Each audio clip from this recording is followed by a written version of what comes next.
अल्हम्दुलिल्लाह ये बहुत ही क्रिस्पी हैं। अस्सलामु अलैकुम वरहमतुल्लाहि वबरकातुहू। आज मैं एक और नई हेल्दी रेसिपी के साथ आपके साथ हूँ। आज हमने बनाए हैं वेजिटेबल एंड चिकन रोल। तो चलते हैं रेसिपी की जानिब। जी, जो हमारा फर्स्ट स्टेप है उसमें मैंने 3 अदद ब्रेड ली हैं और ब्रेड में आधा कप दूध का डाल के इन ब्रेड को सोक कर दूंगी। थोड़ी देर के लिए हम इनको डिप कर देंगे इसके अंदर, तकरीबन 10 मिनट तक, ताकि ये दूध जो है इसके अंदर एब्जॉर्ब हो जाए अच्छे तरीके से। अब हम नेक्स्ट स्टेप की तरफ चलते हैं। जी, सेकंड स्टेप में मैंने ऑयल लिया, कढ़ाई में 1 बड़ा चम्मच भर के मैंने डाल लिया। इसके अंदर प्याज डालूंगी। ये छोटे साइज के प्याज मैंने क्यूब्स में काट लिए हैं। इनको हल्का सा फ्राई करके फिर इसके अंदर सब्ज मिर्च डालती हूँ। जी, प्याज हल्के से ऐसे फ्राई करने हैं, बहुत ज्यादा इनको डीप फ्राई नहीं करना। अब मैं इसके अंदर सब्ज मिर्च डालती हूँ। ये 2 अदद सब्ज मिर्च मैंने काटी हूँ, इनको हल्का सा फ्राई करती हूँ। मेरी कोशिश होती है कि आपके लिए ऐसी रेसिपीज लेके आऊँ जो कि इजीली आप लोगों के लिए इंग्रेडिएंट्स अवेलेबल हों और महंगी ना पड़े। जी, ये मिर्चें फ्राई करने के बाद गाजरें बॉयल की हुई क्यूब्स में काट लेंगे, डाल देंगे इसके अंदर। गाजरों के साथ ही ये मटर बॉयल किए हुए और 1 अदद शिमला मिर्च, इनको हल्का सा फ्राई करके फिर इसके अंदर स्पाइसेस ऐड करती हूँ। जी, सबसे पहले मैं अदरक लहसुन का पेस्ट डालती हूँ इसके अंदर, आधा चम्मच ही मैंने सुरख मिर्च डाली, हस्बे जरूरत नमक, 1 चम्मच जीरा पाउडर, ये थोड़ी सी काली मिर्च और आधा चम्मच गरम मसाला। इन सारी चीजों को अच्छे से मिक्स कर लेंगे।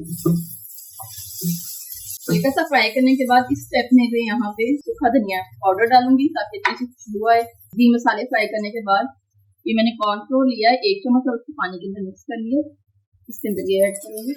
1 प्याली चिकन, इसको बॉईल करके ये श्रेड कर लिया इस तरह से। ये आलू 3 अदद आलू बॉईल किए हैं, बॉईल करके इनको मैश कर लिया है। ये भी इसके अंदर डाल देते हैं। अच्छा, ये जो ब्रेड हमने सोक करके रखी हुई थी इसको पहले अच्छी तरह मैश कर लेना है, फिर इसको डाल देना है इसके अंदर और साथ ही हरा धनिया डाल के इन सारी चीजों को अब अच्छे से मिक्स कर लेना है। जी, मसाला अच्छी तरीके से फ्राई हो चुका है। मैं इसको किसी बर्तन में निकाल के 5 मिनट के लिए ठंडा करती हूँ, फिर इसके हम बॉल्स बनाती हूँ। जी, ये मसाला जो है वो रेडी है। अब मैं हाथों को ऑयल से ग्रीस कर लेती हूँ और इसके रोल्स बनाते हैं, जिस मर्जी शेप में आप बना लें। अच्छा, इसके अंदर ना मैं थोड़ी थोड़ी सी चीज़ ऐड करूँगी। अगर आपके पास नहीं है चीज़ तो इट्स ओके, नो प्रॉब्लम। इसी तरह आपने सारे रोल्स बना लेने हैं, फिर इसको फ्राई कर। जी, रोल ये मैंने सारे बना लिए। अब ये एक साइड पे ब्रेड क्रम्स हैं और ये अंडा है। बारी बारी हम इनको इसके अंदर डिप करेंगे, पहले अंडे में, फिर क्रम्स के अंदर इसको रोल करके ऑयल मैंने रख दिया चूल्हे पे गर्म होने के लिए, इनको फ्राई करना शुरू कर देंगे। जी, तो ये देखें माशाल्लाह बहुत ही प्यारी इनकी लुक लग रही है। अब मैं इनको ऑयल में फ्राई करती हूँ। बिस्मिल्लाहिर्रहमानिर्रहीम। हाँ जी, तो अल्हम्दुलिल्लाह रोल फ्राई हो चुके हैं। तो देखते हैं ये कैसे हैं लुक। जी, अल्हम्दुलिल्लाह रोल जो हैं वो बहुत मज़ेदार है और क्रिस्पी हैं। आप भी इस रेसिपी को ज़रूर ट्राई करें और हमें कमेंट बॉक्स में बताइएगा कि आपके रोल्स कैसे बने हैं। अगर आप हमारे चैनल पर नए हैं तो चैनल को ज़रूर सब्सक्राइब करें।